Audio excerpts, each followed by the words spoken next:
Okay, how many people want a good holiday? Right? So I'm going to talk today about what I think is fundamentally important to have a good holiday. Because we all want a good holiday. And sometimes holidays can be interesting. Anybody else have a family that sometimes can be interesting, or a family member who can be kind of interesting? Or you can have an experience that's sometimes interesting during the holiday season? So we're all about to launch in this season of holidays, right? We're about to launch into really one holiday experience after another, right? And for some of us, this isn't our favorite thing. It's like we like the concept of holidays.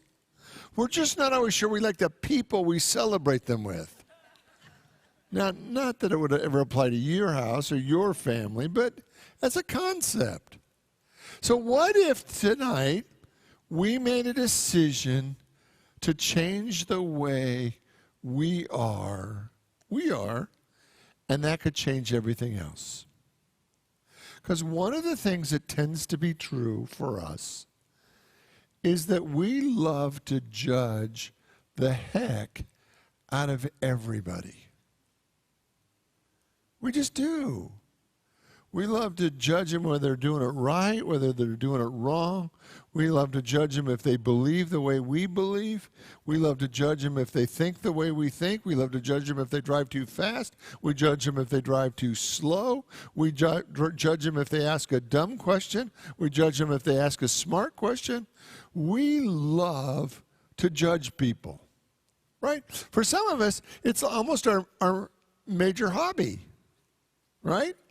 But what I want you to see tonight is that judging others rarely makes us happy. And what would happen if you were willing during this holiday season to suspend your judgment? What if for the next 45 days, you don't get to judge one thing? Now, you know how each week I give you a little homework assignment? And some weeks' homework assignments are much easier than other weeks' homework assignments. True? Well, this is your homework assignment for this week. That for the next 45 days, you're going to see if you can go through the holidays with as few of judgments as possible. Right? And you're going to just see, does your level of joy and love go up the more your level of judgment goes down? Because there tends to be an inverted relationship. The more we judge, the level of our joy goes down. The more we suspend our judgment, the more our joy tends to go up, right? Now, do you ever watch a show, maybe a news show, right? And really the point of the news show is to really point out how stupid those people are, right? And most of these news shows have somebody that's doing it wrong. Right? And their job is to kind of point out how silly or wrong or stupid they are because they don't think or believe the way we do. Now we think, well, as spiritual people, we wouldn't do that. But what I want you to see is in most spiritual communities, judging people who aren't like us is the number one thing we do. And so what would happen if we suspended all judgment? So I began a series a few weeks ago based on the Sermon on the Mount. And I'm on the last chapter, chapter 7. In verse 1 and 2, in the last chapter of the Sermon on the Mount, Jesus said this: "Judge not, that you will not be judged. For with the judgment you pronounce, you will be judged. And the measure you give will be the measure that you get back." So what is this? Anybody see this? This is the law, as you give, so shall you receive. Is that true?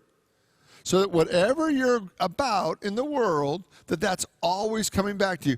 That this whole idea is the fundamental spiritual principle of everything.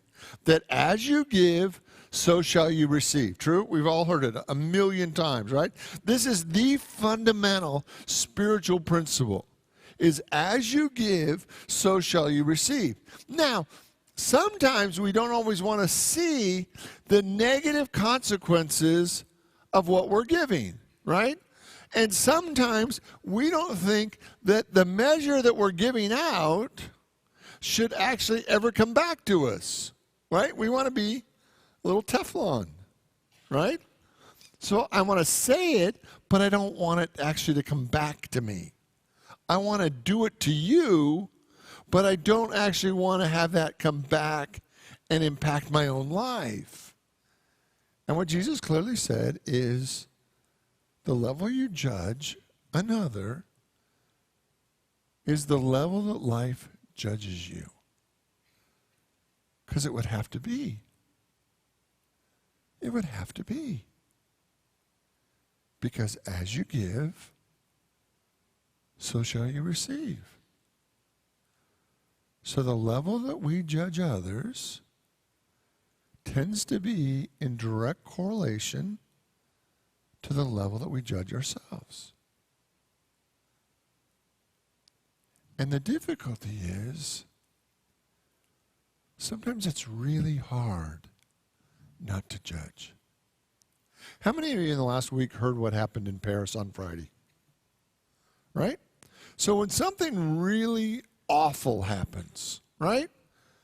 Our tendency tends to be that we want to judge the heck out of whoever did wrong.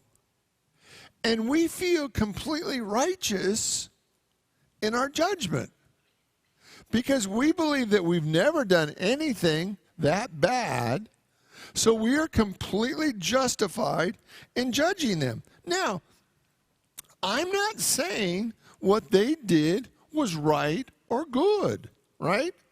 But what I am saying is Jesus is pretty clear that the measure that you judge is the measure you're judged. The harshness that you judge another is the harshness that comes back to you. The amount that you love another, that also is true, the more that comes back to you. So you say, well, Richard, I don't have to worry about being judged because I would never do anything that awful. But the measure you judge another is the measure that you're judged. Well, Richard, how do you live in a world without judgment? Like, you have to judge. We have paid positions where we pay people in our culture to judge people and to judge them so that we can decide how bad they are so we can send them away. Right? Or judge between two civil situations so that we can sue each other. So somebody has to decide. And I am so grateful that that's not my job. Let me just say this, right? Because I don't think there's probably a harder job in the world than to do that at the highest level possible. I mean, there's not a more difficult thing to do, I think, than to pass judgment on another. And yet sometimes in our own life, it can be relatively easy for us to judge another. And yet sometimes we don't always see the consequences, how that's impacting and affecting our own life. Let me give you another one.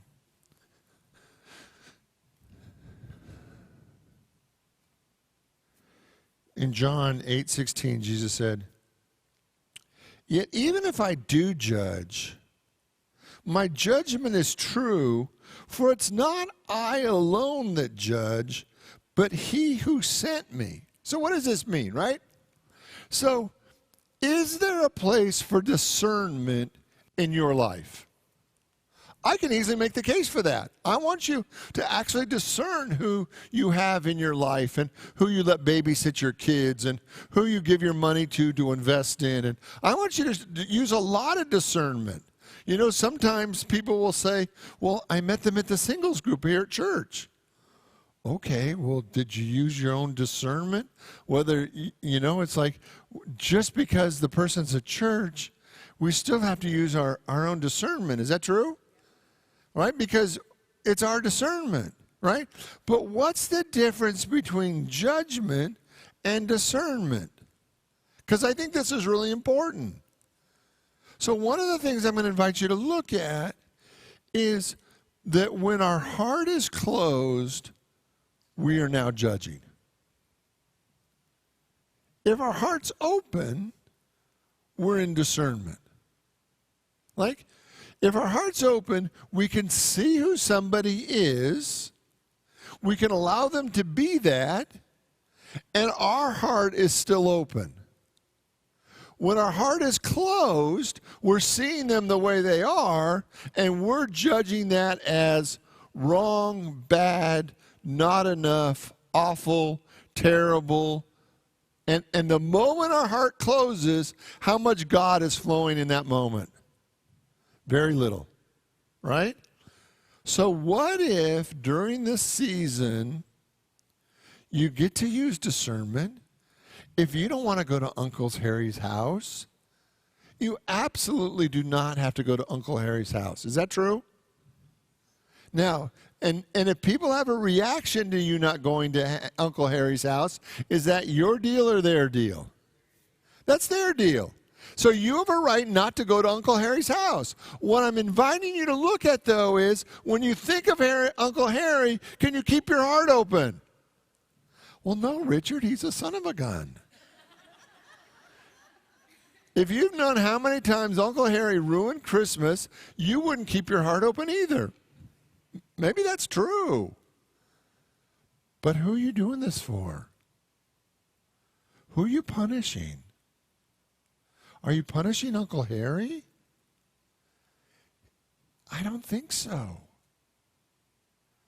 Because the measure that your heart is closed affects every area of your life. See, because we not only judge others, who else do we judge? Do you ever judge yourself? And the thing that's a real kicker, do you ever judge a moment? Do you ever judge a situation? Like, this situation shouldn't be like this. I shouldn't be having this experience. This experience shouldn't be going down like this. And the moment we judge it, what happens? Our heart closes. I double dog dare you to try to judge somebody and keep your heart open. Whoever you believe is wrong or bad, the moment you move into a judgment about them, is your heart open or closed? For most of us, it's just closed. It's shut tight. And the same thing happens when you judge an experience. Well, that's not the Christmas present I wanted.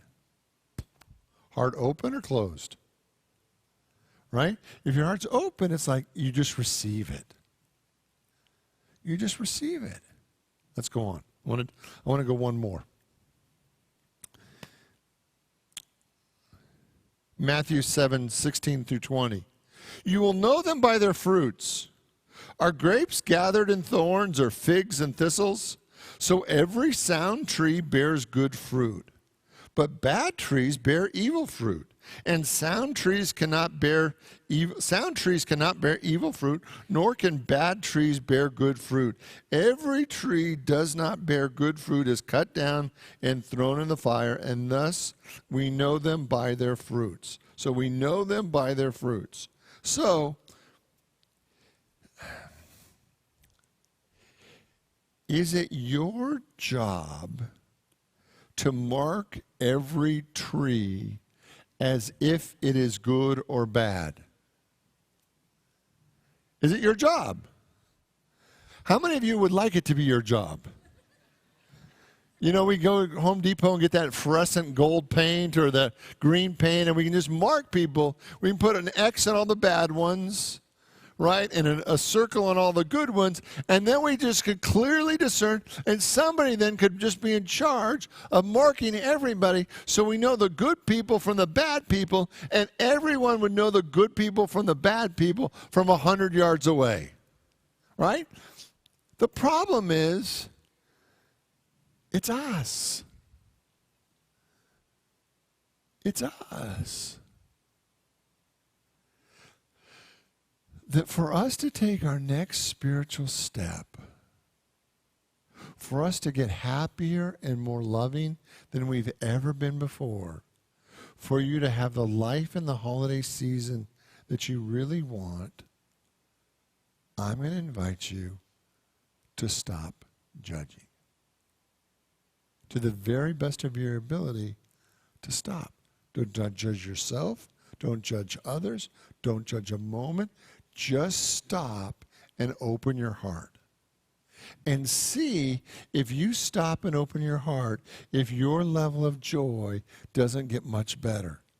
Because the most interesting thing is Jesus sets this up like this. He has this whole part of this chapter on non-judging and really suspending judgment and invites us to really move into this time of non-judgment. And then he switches his whole teaching. And you know what he talks about next?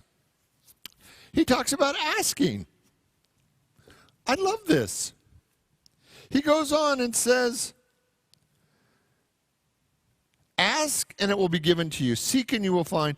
Knock and it will be opened to you. For everyone who asks receives, and he who seeks one finds, and he who knocks it will be opened. For what man of you, if a son asks him for bread, would give him a stone? Or if he asks for a fish, would give him a serpent? Or if you then who are evil know how to give good gifts to your children, how much more will your heavenly Father give good things to those who ask him? Which is really kind of genius. He says when you get over judging the heck out of each other, and that's no longer fun for you, when you stop paying attention to what's going on in your neighbor's world, and you begin to move your focus of your attention back on what you want, then ask God for anything, and it will be given unto you. But when we're spending so much time and energy judging the moment, judging ourselves, judging each other, we spend so much time in this drama level of life that we actually never get to the best part. And the best part is that whatever you ask for will be given to you. Whatever you ask for will be given to you, and you just have to ask for it. Keep your heart open. So instead of judging everybody else, instead of even judging this moment, what do you want? What do you really want? During this holiday season, if you don't get to judge one person, if you don't even get to judge yourself, if you don't even get to judge one moment, if all that you get to do is ask for what you want, what are you going to ask for?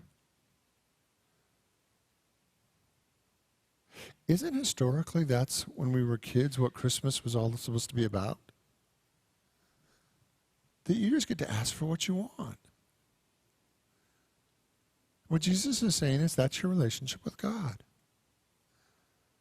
Stop paying attention to what's going on in everybody else's life. Stop judging everybody else for what they're doing or not doing or how they're saying it or not saying it or how they're acting or not acting. And what do you want? Can you imagine that it's God's good pleasure to give you the kingdom? So over and over again, what I want you to see during this holiday season is that your level of peace and love and joy is in direct relationship to your ability to suspend your judgment. Now, for some of us, this is going to be a brand new experience. And for some of us, this is an experience we've been working on for a while. And every time we get better at suspending our judgment, we get to move our energy to asking for what we want. So what is it? What do you really want during this holiday season? Do you want peace? Do you want joy? You want a red Ferrari? What do you want? Right? Ask God for the thing that's the most important to you. Ask God for that thing that would make your heart sing. And can you imagine suspending judgment long enough that you could actually get what you really want? You willing to try? Are you willing to try that for the next 45 days, your job is to suspend any judgment about anyone else? So if you're watching the news and this person just says the wackiest, dumbest, most idiotic thing you've ever heard anybody say, you don't get to judge it. If somebody wears the most outlandish outfit to a holiday party, you don't get to judge it. If somebody has 2 desserts, even if that person is you, you don't get to judge it. Right? No matter what the experience is, for the next 45 days, this is a judgment-free zone. And instead of judging, you're going to ask your God for what you really want. And see if your life in your holiday season don't get so much better. You willing to try? Okay, let's pray. And I invite you to open your mind, your heart, your soul to the activity of God. That there's only one presence and one power. And today we open our minds, our hearts, our soul, and we allow the whole world to just be the way they are. We allow the whole world to make the choices they make, to act the way they act. And we put our focus on God. And we ask for what we want. We ask for peace. We ask for love. We ask for abundance. We ask for sacred moments. We ask for the things that are the most important to our soul. We live our life from the inside out. In the name and through the power of the living Christ, we give thanks, and so it is. Amen.